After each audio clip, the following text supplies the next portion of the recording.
There's a lot of men wondering, they want to be in a say committed relationship, whatever that commitment means, and then they have at the same time a sense of adventure, and they think it has to be either or, and if you do it right, you're gonna have both. You can have both a great adventure, very committed relationship, and feel strong honor because of it. Many young men, they're looking around at the older men in their life, and they're seeing men with broken spirits. They're seeing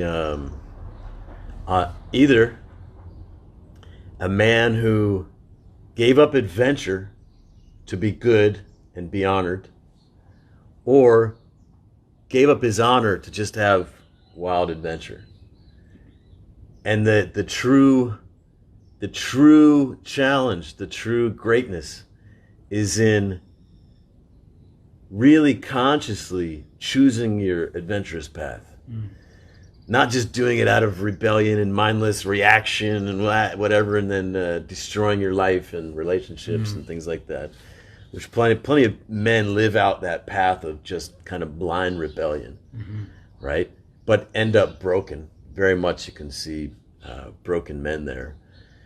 And on the other hand, there's men who, in order to be good and to be honorable, they give up their desire, they give up the adventure they really want to go on. They allow themselves to become domesticated and tamed. It's not unlike the issues that we've been talking about these days. A lot of men wondering, they want to be in a say committed relationship, whatever that commitment means, and then they have at the same time a sense of adventure, and they think it has to be either or, and if you do it right, you're gonna have both.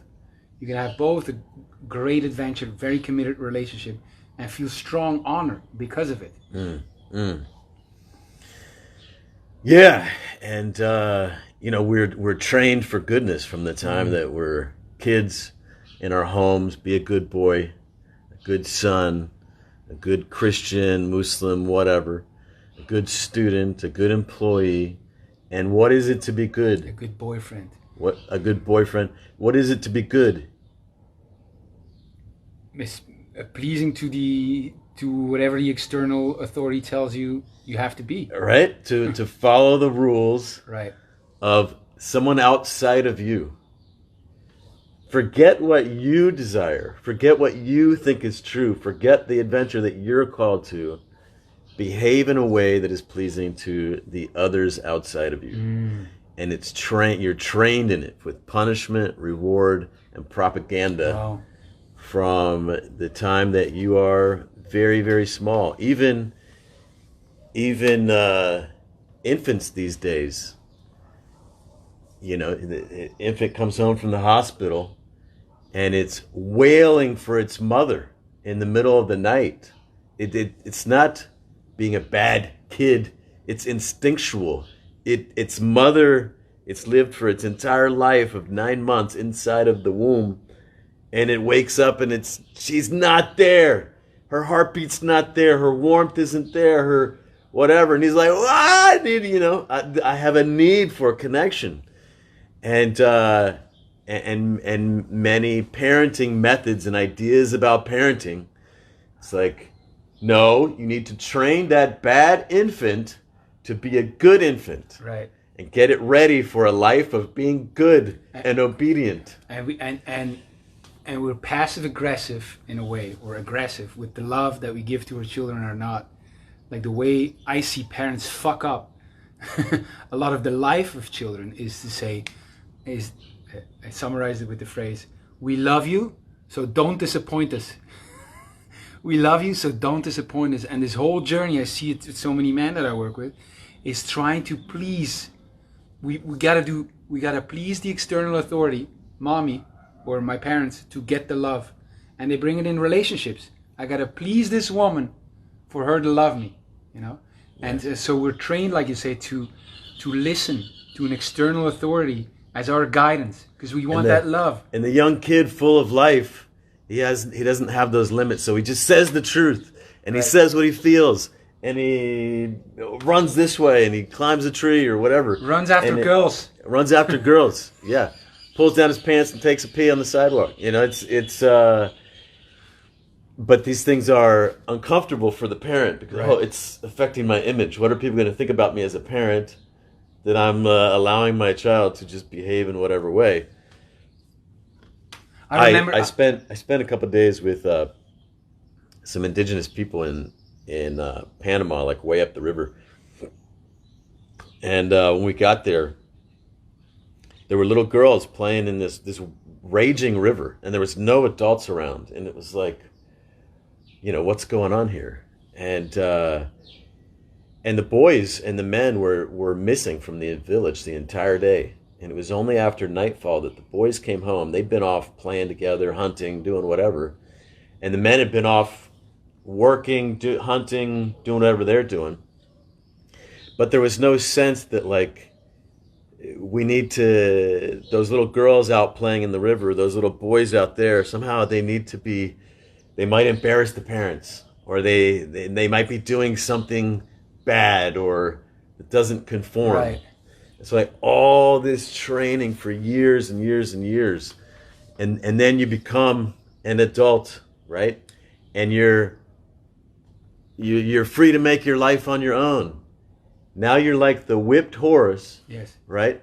Who's been domesticated, trained, and then is like confronted with, like he's let outside of, finally, for once, without a bridle and a saddle, outside of the fence. Yes. And he's like, fuck. It's like he no longer trusts his instincts. Or he is a polar bear in the zoo. If he feels them at all. He's been in the zoo his whole life, and now he's put in the wild. You know? Yes. I remember, because I'm in the business of seduction and relationships. I remember when I was 6 years old, I was at school, and there was this cute girl, Stephanie. If you're watching, Stephanie. And I remember just running after her because I was just so enamored by her. And I'm like, ah, and she would scream, you know, ah, you know, and I would still run after her. And she had this red bonnet, I still remember it, you know. And I would just, it was just. By the way, that's still my method of picking up girls. And I would run after her, and I would kiss her on the head, and I still remember her smell, you know. And it was so fantastic, you know. And I remember the next day, because to me it was beautiful, you know. And I remember the next day her mom would come, and her mom was also beautiful. I still remember this. And she would tell me, you know, huh, you cannot do that. It's wrong. And I remember like the contrast between like that felt so right, so fantastic. You know, and she would say it's wrong, and I'm like, I couldn't put it together. I'm like, huh? And it's those things that this training is everywhere, you know. Yes. And so and we start learning to distrust our inner guidance, whether that's our natural desire, or our call to adventure, or our call to be a hero for our people. You know, the call to honor.